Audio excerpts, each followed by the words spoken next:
wase onyame nshira no onyame ye okese wate anapai uhumi ache uhumi ache mesu hu wache onyame susum kata so wate na orabo mame fa minu akwaku bofo reverend bofo odi amono kwakwadwi ni njata echiawo Ghana ha ni America no se mayendo ye ho se ya no ye ho a hwan bie ne bedo ye na hwan bie America so mi chiro ni jata kan sem bi me boro ni west e de tufo o se na me twi ade bi ho ma twi ho ma njas but ni jata be kan ana me fa mu aba unye sika e woni pa e ben wo na emo sisika no esafiri wonsem a ahwan kasa hu wadofo na mi hia nyama bi firi mu mi hu sie maame Patricia Siedu a na yefren kane agrada no yes evangelist ebra na sika won nsem no na nipa nhwe na kom na okom no na emo nipa owo nipa na wo pon ho ban ehwe ne so no mu ni se dirty work be bra ma me se sanse me nya dirty work ni bi nipa nyina afiri ni nchai ye yini mai ya ka asofo a they able to donate and you cannot take it from him Reverend Bofo. Let's speak the facts. Reverend Bofo na nipa ne di Reverend Bofo achi no then me ka se okọ na natepa hina yi no o hwe bodyguard na me kora me brother bi wom me nua bi wom then times no no gari obopo TikTok me bondi obi abehu no na Satan obopo ye donation with a COVID time 2019 odi amono ye donation hospitals emo bowls medical item beds no the donate after the nkolai koma ye mo surgery obu ana ni ti nye ni ti problem mo ho je se utimi se na kwaku odi amono no wo so e ba do ya obi ani ho obi a luku stranded kwaku bofo timi fa no menkas kwaku bofo sikasa enye se na kwaku bofo ni nyansa na do ya chichire na koma oye no hwekuru nyeyi oyepi ama onyankopon hu na mu Ghana man anyantu etimi ka kwakubofo ho asem ya me pa jo haya Attention TV na University Foundation na boy chido na mesra se jebre na dia botere na wo like page na share man koka kwakubofo nsa na mo share man koka ya kwa du chedua me ka no wasem ti na enkudu no kwakubofo ye bi pa eba ni sika odi che ka so odi che na bi so show off abrantie ye no betima ye bia so Ghana fo appreciate me kasa che ba nyansa fo ani badwemba enya bakwasea ye woni pa ne wo chi ni na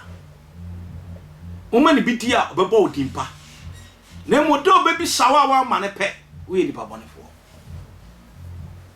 obi ni makwada akora akobofo o ma ne ka mo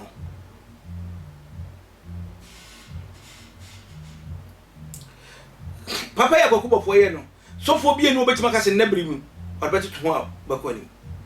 no kora na meka entai obi na me no obi ntai obi me betumi hu fo se me nua sofo pa meka se tia no me nye bida o ya de na me fa me ba appreciate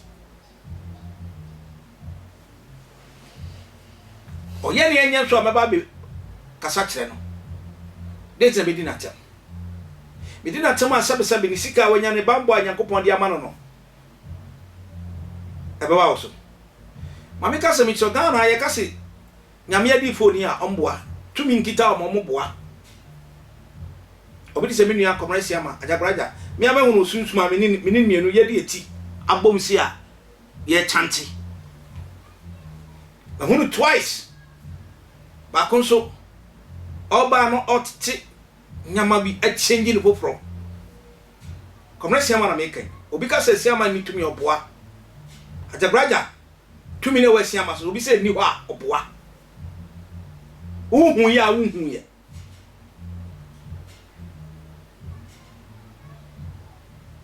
kana fo enipa ye didi hu wia ni hu se wani betepe na ye de oseye atagel na ye de abobo ama na e bachi ya se obofo sa ye timi ka so obofo timi akokku nipa Viana City na ntisa abrantie ma abonte mekasa edu ba bi kura untumi unana ho ahi aka so obofo bo pa akokku nipa ba bi ema be he de dwa enkomra etikodai ene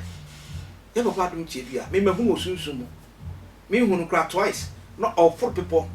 but people no all for no na esiesie dan wo soro different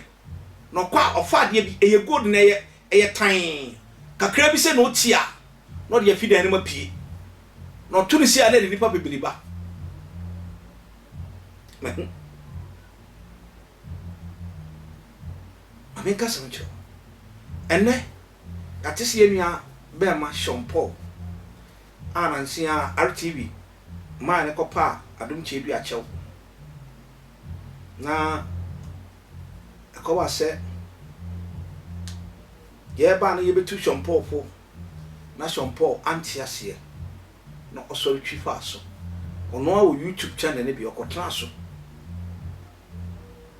na kansam na ha papa no fofi anto ata na kwachi Sean Paul na onipa o breaking news ne Big Ben multimedia ori aba bontisi ache na se ne be ma ye hu se ya chi Sean Paul no me pese ye fa boy ensam komodi ka kra akoso na me nto asem so ye den yame ase me pacho what is ya chi kuma with Sean Paul na eba ne sen okay. Look, yeah, now no pay 7 to 6:30,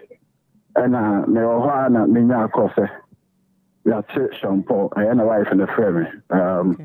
Yeah, sometimes me managing the social media handles and me 1 or 2 man and see. Offer me na, and I'm here as a sadia. Na ko isi hona kama kofe diako, but me na me see kwanso sa me kona no so. Omo de natinaka mo matuka or the natinaka mo as I police for can ho nyina ko e Kenya State Police Station. That's it. Na medo me papa Adom Kyei Duah akachi. Papa, na me shira o. Philadelphia. Konkron ne wo papa. Mesro. Sabe kasa na Antwi ya fache me.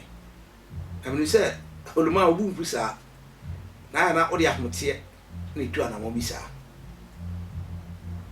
Ye na enim ne awo ye o Ghana. Na ebe tin say Ghana for beti wase. Because Yesu ene ye ban sa na tie. Ene beti me papa Adom Kyei Duah so. Ebe ba me so. E say me ka Adom Kyei Duah ho asem bone a. Me ba wo. E de na de baba. Inti bi so bi kam ho asem ya betimi asofo Ghana o me no e ho na asema me ma Sean Paul akoka se papa ya azan sabi ye mi se Sean Paul ni papa ni Adom Kyei Duah anti ka enye fe anka be fe na mo na se Ghana ye suni ye ban ni ntini o se ye ntino wanwen ho wanhwe ni age because wa basa obeso nyame nti obesa wu yakopon nti ene metimi aka se MPP regime ana ama nyame anim nyame nkoa yanim atoto fam na wodi yanim twitwi fam me dem se kan atwa ha because kwa na ya wo CTV sata no wona 2 no ne papa Canada Japan ene ne din sa wo so megu asofo ni mase omo start wo bi ni mo so omo fi ono mo de ba asofo bebre so wode ba Jericho hour papa ya wo huntisi se nsu a wode stick abon ani picture ho ebo so mpaye otoma ni pa boarding edu ba bi wode ba reverend bofo so edu ba bi ya papa benyok ya wanya ni ba bi koyi wode ba so ena fofia ntota benyok edede de ekọ jare nchen oyemi se ho se Ghana ya bopere ni yesu ni se ya bese nipa ena utwa de man Ghana ni oda bottom na yin dware ni man nsuo dware na ma na de ni dia 20 minutes obeba besel 20 minutes obeba besel kwakua nan etumi sori tia asofo ne kwakua na etumi akeka reverend tete ami Rich Robert reverend tete and a mom certificate of license of pastoring amone ba me ne kwakua na yen jeju but to me odabro tete say Ombra city you know me tete asem say onu wo baabi sebi taprache o baabi o kacho baabi so onye video no sebi onhwe na kosu yakuma na me bawo sebi asofu de moja ni mu efiri sa time no onabo Canada Japan ma abrantie no kwan amane be ye no besine omodi nyame ni onyama butu fom nti anya me won se Sean Paul betima didi Adom Kyei Duah atam na kwakua nan mami tufo se wan twa sa de so how be abeto wo no se wan twa sa nyama no so a how be eba beto wo no wan hwa obemo po na Ghana nyina behu ya tia asasi so ya beto abadia ya ni masofo na politicians na nim na maso dem enam saadi nti ya papa Canada Japan o credibility a ukita wo ma we mu no asa is gone because mon panifo mu di atam ena nkwala na sua o man we dey yan fan ye papa John Dramani mama aso na ukaka MPP fo asemo a so mimi tuwe so ye MPP so ye hwan yebe pula pa wototo nyame bo akra na won kwatena se anwa da nyame ase nti Sean Paul dia papa Adom Kyei Duah atam papa me de ma sembe sen no me se ha attention TV she video e bi mane koka papa Adom Kyei Duah koka bi reba bo fonsa asofo si anyina ne ye ba ko a sabi memes na mo ba ye nchen nyom na bebu ya ten o si ya papa Adom Kyei fajeru mo me num so akra na ya to aso se ya papa Adom Kyei Duah Sean Paul se nya wo fa bi na bebu na ten na nya wo na bi na bebu Adom Kyei Duah ateba ati mo bo me semo a akro wo tena kire me. Okay, thank you my viewers. Se enya wo Sean Paul na bebu ya papa Adom Kyei Duah aten a ade me ka sem bi wa ha abrante ahama bi your friend omecha na eno no efifi wa asasin eye po sane na asasin etimi ko ba bia sedro no ho ode papa no ho ode Adom Kyei Duah oti so omecha papa yi obodin ewo nyame heniam asama Adom Kyei Duah kan manti ase no wo se 500 years sa Yesu kana na moya modi ko ba bia bobo mo dem ampa o men kan breche papa Adom Kyei Duah kanya sasa beti mo nti ase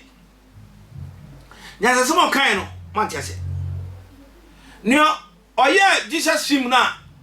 wodi eda kana na so me pacho oye gay ni petuntum nya de papa de enye oye gay onwana omo san invent Apple phones any Apple tablets oye gay na shara wo se wo ni se Ghana so for crack to be bobo wan so dem first year uko Pentecost so dem abako na bobo se na won hunu wayi di a omo se Jesus na ye kan ono ano no eni e baba dum che se for the 500 years no nipa nyina abegina to wide world inte be hia se ono na nim na baba da so Ghana ni di onya bi enye nyanya ntede ne butu na ayi kwapia de oyaboa papi abra dum chi mai no na TV Joshua na wo mu Ghana mu fu play free akọ TV Joshua mu kokora mu hu no ebi koda hotel me obi akọ TV Joshua ho amokọ ani okobisa ne nsanka akoto sikagu but me ha no baaye ni edua duro na adwuma na mkotu ye ko babo na kase minwane ko babia kito ye na ebia ahona me mo be fifa that's Exodus adenti ana Ghana fo obi ya de anye efe ye papa Anton kojo wache bae papa nyame pa okranchie ene Ghana fo kan ho asema papa iko papa iko pe members be bre na dwane akọ Adom Kyei Duah because one kingdom and two kingdom and that mo be kan ni pe mu kan ho asem kwa na okosoro ade ne ye nyae ne ye fa yakoma se mi ametie se ne papa Adom Kyei Duah se olumai se apose heaven no enu ana wugire mu a wo kyerɛkyerɛ dia papa ne ba hwɛ kora me de maso ne ba bɛbɔ wudi enim bele me manage tumi hu papa tumi no kitabi timi manage hu timi ne me dia wa bɛbom ne yanko Philadelphia fo mu free akọ ama sama ne ade no ahaya ne de koye nim arabo shebi di amane ko ka papa Adom Kyei Duah se mesra no o men se na da agire ama ya nchichi nkrofobia because ahindie de yebo hu de wuro asama twere ne ka so se enamo nipa ba ntia beka mo nsam mo ne yebo mu di mone e beka se mu mfiri nyame Yesu Kristo kura no ye bisa se woni hwan o se mo so se na mo ka che nipa e pa cho papa don't waste your time maybe see a friend Okot pastor enso mo kan na omo aba ba hwehwe me papa nyame kan se Ghana sofo ene be sori eti o meden yen kire o modo papa kire o modo Sean Paul ya watching papa u a waste of time o mana ya popular no de be gina ko wa hwedwam papa Adom Kyei Duah ebi enya ona be ko police station obesoma nkwala akọche no but me so say anka be ya ma yenya no na ni nya na wo de ye nyame adwuma na enda so ankoso because awurade sisi wo suma wan so asa be chichinipa asode ne papa yi every nkwala no so every penifo no so e na abedu nkwala no so the Ghana for penifo want to you to me obi de ba mejade ana bo kan Japan number 1 odi asofo atemro odi adia aginasare owi no ko aginasare property so hwadio me sa kirew baba MVP mpanifo obi di se hope sia doye odi atemsa MPP woman organizer be also free for say your friend say Linda was one but tell you TV and no ya papa ya Adom Kyei Duah ko mo check video sa emperifo tibi di atem obi ti se KT hamo otumi ka se youth ni se mo ti se kube nyansa bi anim obi a wan ko university no o mo ti se kube nyansa ni papa wi a ngola be yare nti ade na didi mu a na ni anso na manti owura mesra papa Adom Kyei Duah mesra Say Sean Paul, you already understand them. But you understand them crowd when you yam say Sean Paul. Sebi, uko Sean Paul fear. At the phone kitchen abana, and yes, me do my temp. Ebi ana unyabi. Papa we na wo ha ho akwachi na tum na yen komra. Ah. Ora, obrosa. O se ne asoma no ne ho ahi. Ene ne ho tan bebrebe. So awrade anu nyam kita no. Ana de ba. Papa Adom Kyei Duah. Men kasa bebrebe. Aha Antwi TV. Mon share video we. Mon fan tag no Papa Adom Kyei Duah. The voice of God. Me kala na wa ye no. Se Ghana fo ni nyansa ne nyina be ja tuma. Ye fa mi tu se nya Ghana Jesus. Ya papa mbo be kasa na nim se ade. Aw. Mesre meka. Nesi me powasam. Be sa hono nko anka oba retract that statement na. Aka mani baje. Se bia enyo no oka. Mesro. Sabe, me papa na Adom Kyei Duah mani baje. Me wo fane Adom Kyei Duah mani baje. Ya papa ba ko so share Ghana ha wo sa ya resa. Ya papa je Bishop Jewa adu. Ya papa Jewa adu. Nyame nshira. Wa ya resa edanso. Why di for ben no so aba. Wo baga so fa ni nyama ya papa Jewa adu. Papa nyame nshira. No ye okese.